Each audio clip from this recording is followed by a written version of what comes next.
que vous vous rappelez du premier jour sur le plateau, le premier jour où vous avez été metteur en scène?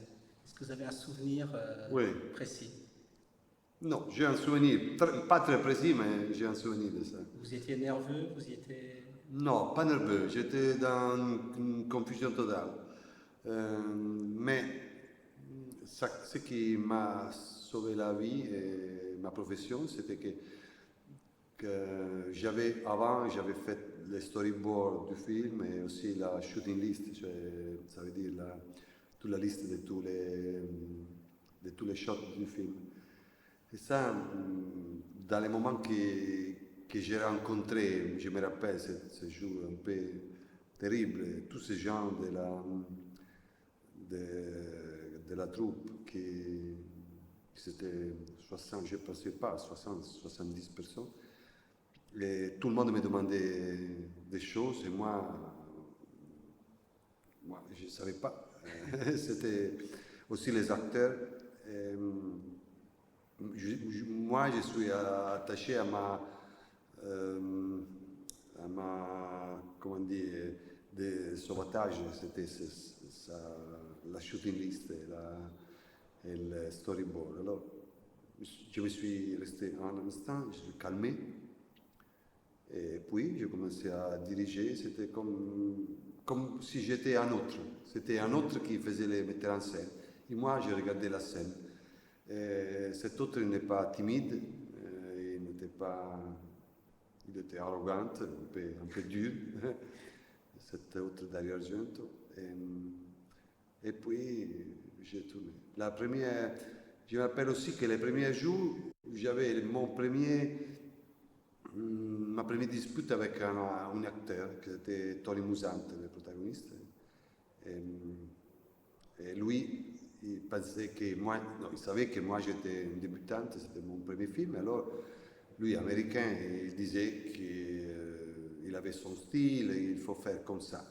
Moi, j'avais tout pensé, si lui était différent, c'était comme un corps extrané du film. Alors, moi, j'ai dit non, il faut.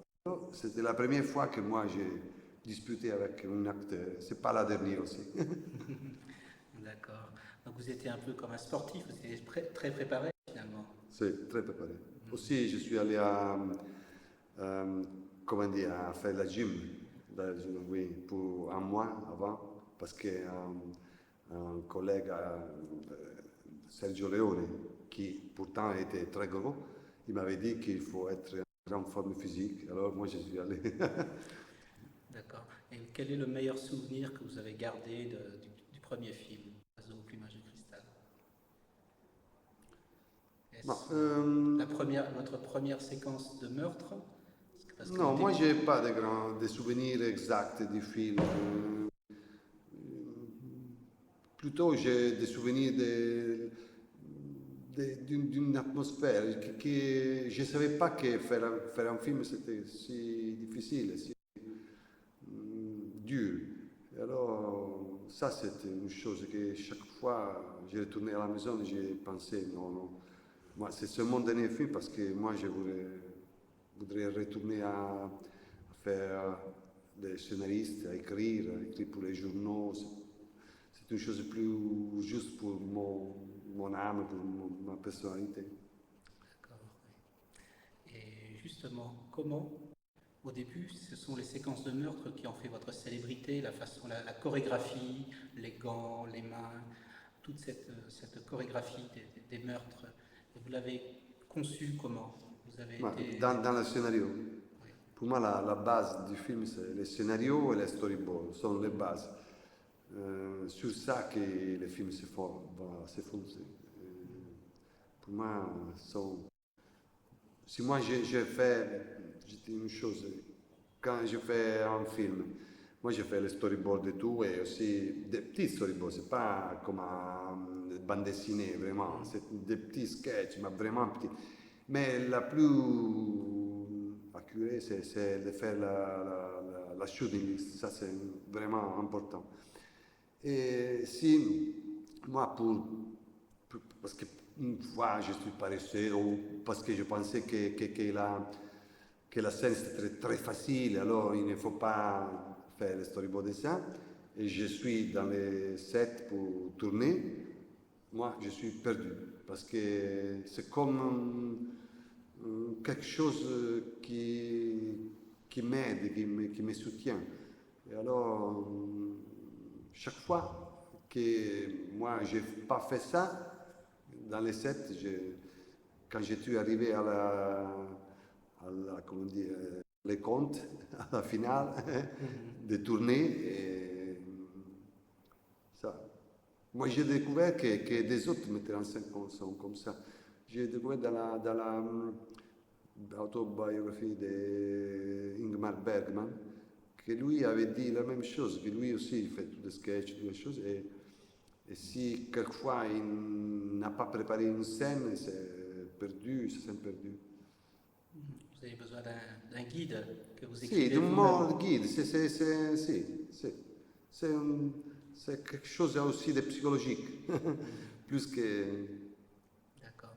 Et quand vous avez découvert les rushs du premier film, L'oiseau au plumage de cristal, comment avez-vous réagi par rapport à ce que vous avez tourné? Vous avez été épouvanté, vous avez adoré ou... Non, moi, j'ai tourné très vite parce que c'était un film qui n'avait pas un grand budget, c'était mon début, alors il avait un budget très petit. Et je l'ai tourné en 6 semaines. Et vraiment, j'avais à peine la possibilité la nuit de regarder quelques rushs. Et je pensais qu'il respectait les films, mon travail. Je ne pensais pas que c'était un grand succès, mais je pensais d'avoir respecté mon travail et aussi ma scénario. Ouais. Et justement, pendant que vous tourniez, vous imaginez pas que le film allait être un succès? Non, Non. absolument pas. Vous imaginiez quoi? Que le film... Non, que le film c'était normal et moi j'avais continué aussi à écrire, que c'était ma vraie profession, mon travail. Et pourquoi avez-vous choisi justement pour débuter un giallo? C'est parce que vous aimez Mario Bava, Alfred Hitchcock? C'est parce que vos références vont de ce côté-là que vous avez Non, choisi le genre? Ou... parce que j'aimais beaucoup aussi la littérature de ça. J'aimais beaucoup, de quand j'étais enfant. Aussi les films horror, les films les noirs américains, j'aimais beaucoup ça. Alors, je me suis inspiré un peu à cette chose. Ouais. Et à propos de l'horreur, des séquences de meurtre, est-ce que vous vouliez faire plus cruel, plus dur que tout ce qui avait été fait auparavant dans le cinéma italien? Parce qu'à l'époque, Moi, ça... je ne suis pas vraiment euh, pas un fils du cinéma italien, vraiment. Le cinéma italien, quand j'ai commencé à faire film, c'était le cinéma des Visconti, des Fellini, de la fin du néoréalisme rose, la comédie italienne, c'était une autre chose. Et alors, moi, je ne me sentais pas un fils du cinéma italien, je sentais un fils du cinéma en général. J'étais critique, alors je connais. Non, j'ai fait quelque chose de très personnel. Je pensais de faire une chose comme si moi j'étais un cinéaste un peu européen, un peu anglo-saxon ou comme ça. En fait, vous avez fait le film que, en tant que critique, vous auriez voulu voir. Si, un peu oui. Un peu, je- après des années, j'avais pensé que la possibilité de voir dans un panorama italien qui c'était dans les quartiers, qui parlait l'argot et tout ça, un film qui c'était une autre direction. Est-ce qu'avant de tourner ou pendant le tournage, vous avez demandé conseil à des réalisateurs comme Sergio Leone, par Non, exemple? jamais rien. Non. J'ai demandé rien. Non. Vous avez Non. fonctionné à l'instinct. Non, seulement j'ai cherché dans moi-même mes possibilités. Et pour ça, j'ai choisi aussi un directeur de photographie qui c'était Vittorio Storaro, qui puis a pris beaucoup d'Oscars, je pense, qui est très connu en Italie et en Amérique. qui était dans son premier film en couleur. Et alors, parce que, qui avait mon âge, parce que je ne voulais pas qu'il y avait quelqu'un qui, avec sa volonté, avec sa professionnalité, non, qui pouvait m'écraser ou changer mes idées ou me faire confusion dans mon l'ordre que j'avais fait avant. Alors, j'ai choisi des jeunes ou un premier film qu'il avait fait. Alors, c'était une bonne réussite aussi. Le producteur était quand même quelqu'un de plus dur. Vous êtes bien entendu avec lui ou... C'était mon père. Mais il n'y avait pas un financier? Si, le financier, le distributeur et le financier, oui. Il avait, s'appelait Lombardo, Goffredo Lombardo, qui, quand il avait vu le rush de première moitié du film, il voulait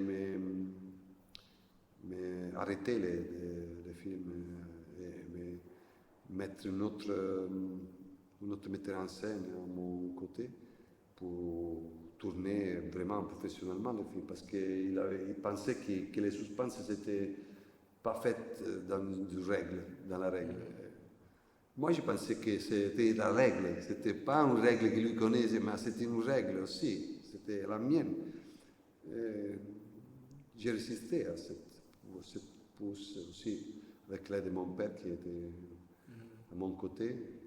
Et puis, j'ai vaincu la bataille. Et puis, lui aussi, quand il avait vu le film monter et avec mixé parfait, lui avait vu et disait que c'était horrible, stupide, horrible, avec pas de suspense. Et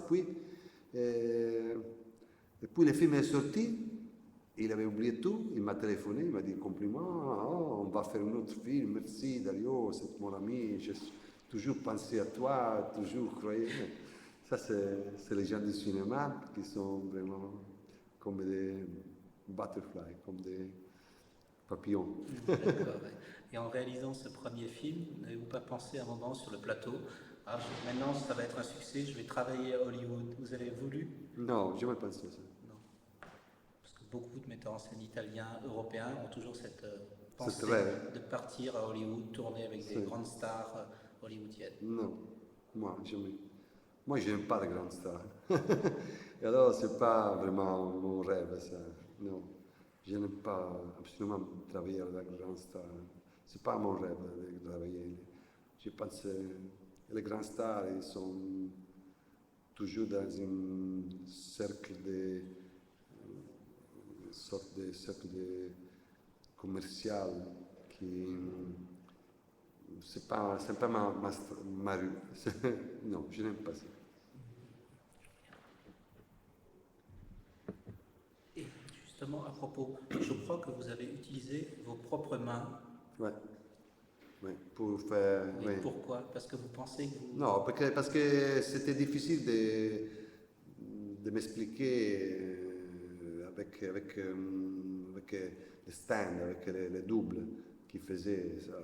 C'était très difficile.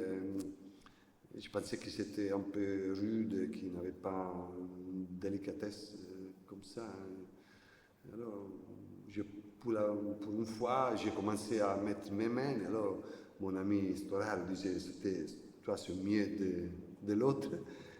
Il faut continuer. Et moi, j'ai continué. Et, encore aujourd'hui, ce sont mes mains qui sont là.